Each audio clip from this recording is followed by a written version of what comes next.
সবুজে ঘেরা শান্ত একটি গ্রাম। ভোরের সূর্য ধীরে ধীরে আলো ছড়াচ্ছে চারদিকে। পাখির মিষ্টি ডাক আর দূরের মসজিদ থেকে ভেসে আসছে ফজরের আজান। গ্রামের এক ছোট্ট কুড়ে ঘরে থাকত একজন গরিব কাঠুরে। তার নাম ছিল আব্দুল রহমান।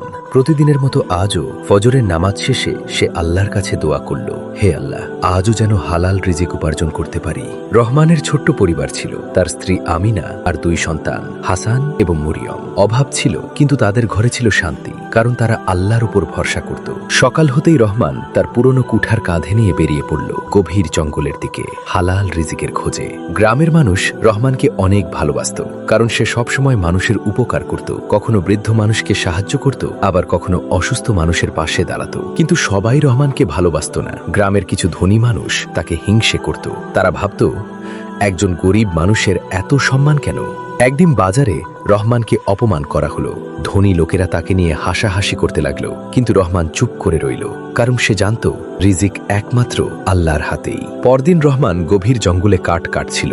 চারদিকে শুধু বড় বড় গাছ আর নীরবতা। হঠাৎ তার চোখ পড়ল ঝোপের পাশে পড়ে থাকা একটি থলের দিকে। রহমান ধীরে ধীরে থলেটি খুলল, আর তখনই সে অবাক হয়ে গেল, কারণ থলেটির ভিতরে ছিল অনেক স্বর্ণমুদ্রা।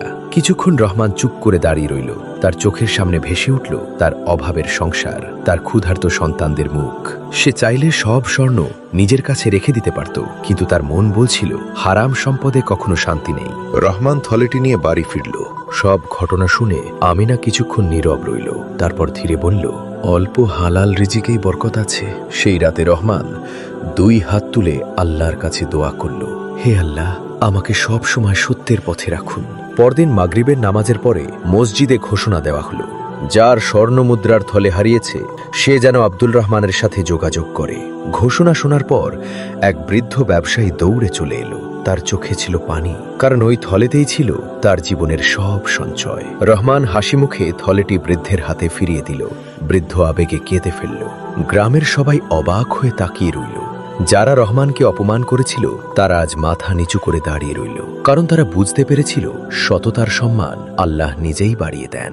বৃদ্ধ ব্যবসায়ী রহমানকে কিছু স্বর্ণ উপহার দিল। প্রথমে রহমান নিতে চাইল না, কিন্তু বৃদ্ধ বলল, এটা হালাল উপহার। কিছুদিন পর রহমান তার পরিবারের জন্য একটি ছোট্ট নতুন ঘর তৈরি করল।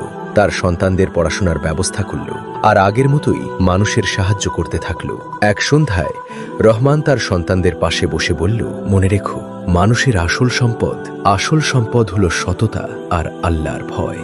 হালাল রিজিকে বরকত আছে, সততার পুরস্কার আল্লাহ অবশ্যই দেন।